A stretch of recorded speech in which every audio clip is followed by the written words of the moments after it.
partnership with Shibaura machine from 1999-2000 time frame has benefited us because the equipment that we purchased 20 years ago is not all that different when it comes to controlling it. And every version of the controller that comes out is better than the previous. You have a lot more capability in a controller that's 20 years newer, but I know that all of our technicians on the floor have virtually no learning curve when they move to the next controller.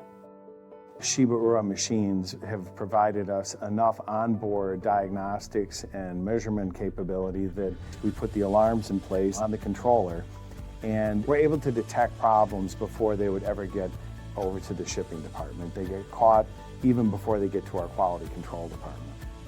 A lot of times projects will come along and you don't need one machine, you need 4 machines, and you need them in 5 weeks. And one of the things that I can tell you from my experience is really different with Shibaura machines is that the availability is there.